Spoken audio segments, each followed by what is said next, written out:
नमस्कार मित्रों, मैं सिमरन बाबाजी न्यूज़ की तरफ से आप सभी का बहुत बहुत स्वागत करती हूँ।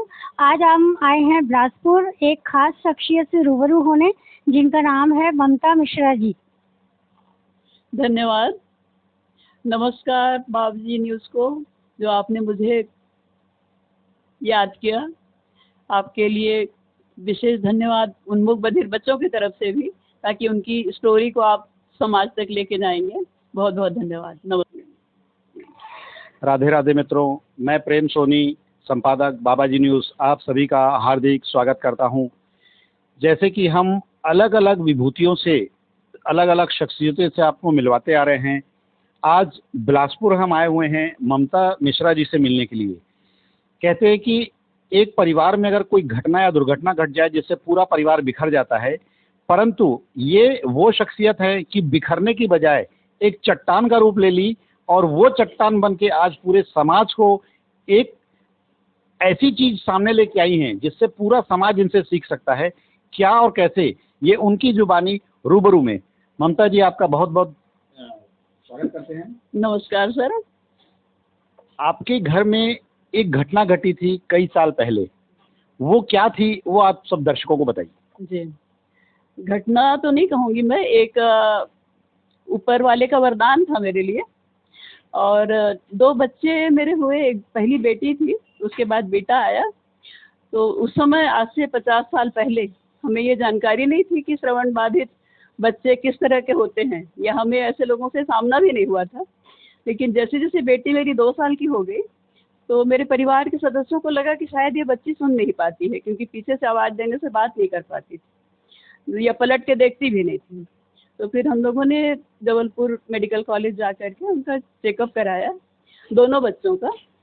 तो दोनों बच्चों के बारे, उस समय मेरा बेटा भी आ चुका था। तो दोनों का जैसे ही हमने टेस्ट करवाया तो पता लगा कि दोनों बच्चों को श्रवण क्षमता कम है, दोनों प्रोफाउंड लॉस में थे।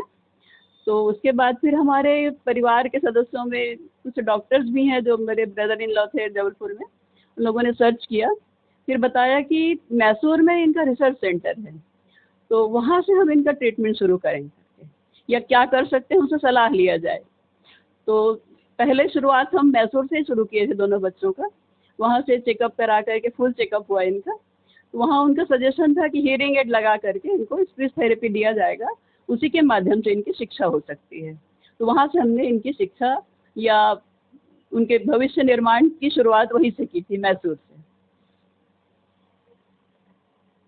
आपने इस चीज को अलग तरीके से, अलग नजरिए से आपने देखा। आपने ये नहीं देखा कि मेरे परिवार के साथ क्या ऊपर वाले ने खेल खेला है, आपने इसको अपनी शक्ति बना ली। इस शक्ति के रूप में आपने एक संस्था तैयार कर दी जिसका नाम है सत्य साईं हेल्थ वे। उसमें आप जो मूक बधिर बच्चे लोग हैं उनके लिए आपने संस्था बनाई है। किस तरीके के कार्य करते हैं आप उसमें? जी, सबसे पहले तो मैं ये बताना चाहूँगी, क्योंकि बहुत लोगों को जानकारी नहीं है कि श्रवण बाधित बच्चों में एक्चुअल में कमी क्या रहती है। अधिकतर पेरेंट्स भी इसको अवॉइड करते हैं, जो एक पेरेंट्स को स्वीकार करना चाहिए। अभी भी हम जाते हैं किसी को एडमिशन कराने के लिए, तो बच्चा जा तो रहा है सामान्य स्कूल में, उनको ये नहीं समझ में आता कि बच्चा समझ नहीं पा रहा है, जबकि अन्य विकलांगों की तुलना में इन बच्चों को विशेष शिक्षक की आवश्यकता होती है, और उस शिक्षा को विशेष शिक्षक ही दे सकता है। सामान्य स्कूलों में इनका समय बर्बाद होता है और ये भाषा नहीं समझ पाते हैं। तो उस चीज़ को मैं एक माँ होने के नाते बहुत गहराई से मैंने समझा, और शायद मेरी ये कोशिश थी, पूरे परिवार का मेरा सहयोग रहा है, समाज का सहयोग रहा है, जिसके कारण मेरा मनोबल बढ़ा। और शुरुआत में तो मैं भी, जैसे एक माँ होती है, मैं भी बहुत घबरा गई थी, मेरे बच्चों का क्या होगा, उनका भविष्य। लेकिन धीरे धीरे, चूँकि बच्चों में क्षमता बहुत, ग्रास्पिंग पावर बहुत तेज था, बहुत जल्दी पिकअप करते थे, बहुत जल्दी आगे बढ़ते थे, उससे मेरा हौसला बढ़ा। और धीरे धीरे मेरे बच्चे 5th कर लिए बिलासपुर में, और उनकी भाषा भी काफ़ी अच्छी हो गई थी। स्पीच थेरेपी के माध्यम से सेंटेंस में काफ़ी अच्छा बोलने लगे थे, उससे मेरा हौसला बढ़ा। और मैंने और बच्चों को देखा कि जो कुछ नहीं कर पा रहे हैं उतनी उनकी तुलना में। फिर उस समय हम कुछ पेरेंट्स और जो हमारे शिक्षक थे बच्चों के, उनके साथ मिल करके हमने एक संस्था निर्माण किया। उसमें आनंद निकेतन बॉयज़ स्कूल हमने शुरू किया था। पूरे MP छत्तीसगढ़ का पहला विद्यालय हमने हाई स्कूल शुरू किया था।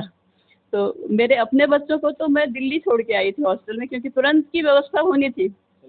और मुझे फिर लगा कि और बच्चे जो यहाँ भटक रहे हैं उनके लिए भी हमें एक रास्ता निकालना चाहिए। तो 1982 में रजिस्ट्रेशन करा करके हम 87 से प्रॉपरली स्कूल शुरू कर दिए थे बिलासपुर से। आज हमारे कम से कम 200-250 बच्चे गवर्नमेंट सर्विस में हमसे निकले हुए, बाकी कुछ अपने अपने जॉब में है, कुछ प्राइवेट कर रहे हैं, कुछ बिजनेस कर रहे हैं।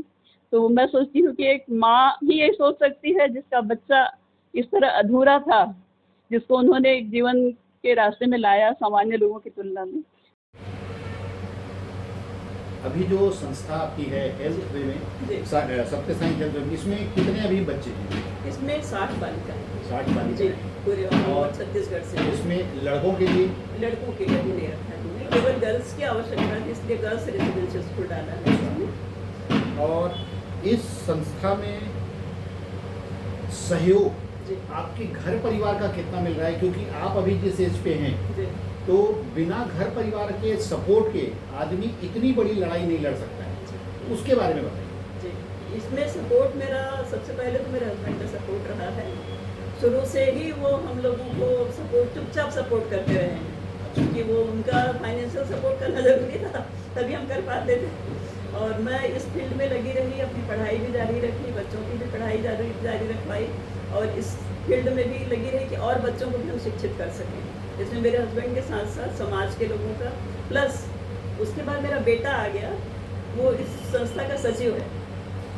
मूक बधिर एडल्ट बच्चों को जोड़ के रखा हुआ है उसने, वो उसका सेक्रेटरी है, वो उसका पूरा सहयोग मिलता है। अभी मेरी बहू भी इसी फील्ड में आ गई है, वो भी अधीक्षिका के पद पर काम कर रही है, उसका भी पूरा सहयोग मिल रहा है। मेरे बच्चे, मेरी नातिन अभी रशिया गई हुई है मेडिकल के लिए, वो उसकी भी इच्छा है कि इन बच्चों के लिए हम कुछ करें। और मेरी बेटी की बेटियां हैं, वो भी बराबर इनके लिए काम करते रहती हैं, जहाँ भी जाती है प्रसार में मेरे जो भी काम है उसमें मेरा पूरा सहयोग करती है। मतलब पूरा परिवार, मतलब आप से लेकर आपकी नतनीन तक पूरा सपोर्ट कर रहा है, तभी ये संस्था आज इस मुकाम पे पहुंच चुकी है। आज भी ऐसा होता है कि महिलाएं घर परिवार तक ही सिर्फ सीमित रह गई हैं, चूल्हा चौके से आगे जाना नहीं चाहती। उन महिलाओं के लिए आप क्या बोलना चाहेंगे? उनके लिए मैं यही कहूँगी कि एक माँ होने के बाद हमारी पहली जवाबदारी पहले बच्चे। हम अपना कैरियर तो सोचते हैं, लेकिन पहले बच्चों का कैरियर बनाना है, उसके बाद हम अपने बारे में सोचेंगे। पहली प्राथमिकता हमारे बच्चों का। और उसी फील्ड में मैंने इसीलिए स्पेशल बीएड किया बॉम्बे यूनिवर्सिटी जा करके, 1 साल वहाँ रह के बीएड करके आई। और ऐसे ही बच्चों को मैंने लिया ताकि इनका भविष्य हम निर्माण कर सकें। और आज उसी का परिणाम है। और 60 बच्चियाँ मेरे यहाँ हैं जो एक से एक, अभी इस साल भी रिजल्ट में सभी बच्चियाँ फर्स्ट क्लास आई हैं। 16 बच्चियाँ 12th कर रही हैं, सभी का फर्स्ट क्लास है रिजल्ट। तो मेरे स्टाफ भी हैं जो बहुत समर्पित स्टाफ मिल रहे हैं मुझे, मैं बहुत लकी हूँ। कमेटी मेंबर के साथ साथ समाज के लोग हैं, जितने क्लब वाले हैं, आपके रोटरी, लायंस, राजनीति फील्ड है, समाज कल्याण विभाग का पूरा सहयोग रहता है, क्योंकि हम इन ऐसे बच्चों के लिए कर रहे हैं। तो मैं ईश्वर से धन्यवाद करूँगी कि हर व्यक्ति को इनके लिए एक ऐसी फीलिंग्स दिया है कि मुझे निराश नहीं होना पड़ा, जिसका परिणाम आज ये हमारी एक फलती फूलती संस्था दिख रही है। कहते हैं दोस्तों, अगर आपकी नीयत साफ है तो भगवान खुद किसी न किसी रूप में आपका साथ देने के लिए पहुंच सकता है। इनके घर की एक, जिसको दुखद घटना बोला जाए, कि विकलांगता आई थी, उन्होंने इसको मजबूरी या कमजोरी नहीं समझ के एक लड़ाई लड़ी। वो लड़ते लड़ते लड़ते आज इस मुकाम पे आ चुके हैं कि इतने बच्चों को इन्होंने पढ़ाया लिखाया, इस काबिल बना दिया। और उनको भी गर्व होता होगा कि आज हम मूक बधिर नहीं हैं, आज हम सामान्य जीवन जी रहे हैं और बहुत अच्छे से जी रहे हैं। अगर लगन हो तो इंसान कुछ भी कर सकता है। आने वाले समय में भी हम आपको ऐसी शख्सियतों से आपको मिलाते रहेंगे जो अपने जीवन को सिर्फ चूल्हे चौके से नहीं रख के रखा है, कहीं न कहीं समाज को कोई न कोई नई प्रेरणा दी है। और आने वाले समय में आप लोगों का प्यार, सुझाव, और अगर आपके शहर में भी ऐसी कोई हमारी माताएं बहनें जो कुछ कर रही हैं समाज के लिए, क्योंकि घर के लिए तो हर कोई करता है, समाज को अगर कुछ दे रही हैं तो हमारे नीचे दिए गए नंबर पे हमें कॉल जरूर करें और हमें सुझाव जरूर दें। और हमारे YouTube चैनल बाबाजी न्यूज़ को सब्सक्राइब करना ना भूलें, सब्सक्राइब करें और बेल आइकन जरूर दबाएं। धन्यवाद। जय छत्तीसगढ़, जय जोहार। इस क्षेत्र में मैं एक विशेष व्यक्ति को और धन्यवाद करना चाहूँगी, जो कि आर्मी में थे, सिग्नल कोर में उधमपुर में, मिस्टर S.K. नायर। उन्होंने मेरी बेटी को स्वीकार करके अभी तक बहुत अच्छे तरीके से निभाया है। आज उनकी दोनों बेटियां जॉब में आ गई हैं। तो ये सब उनकी शिक्षा के माध्यम से ही हुआ। अगर मुँहबधिर बच्ची को मैंने शिक्षित नहीं किया होता तो आज वो शायद उस मुकाम तक नहीं पहुंच पाती। एक आर्मी मैन की पत्नी कहलाने का गौरव महसूस कर रही है, और मुझे भी गौरव है अपने दामाद के ऊपर, ताकि और भी बच्चों को इस तरह से प्रेरणा मिले और ऐसे बच्चों को आगे बढ़ाने में सहयोग करें। धन्यवाद।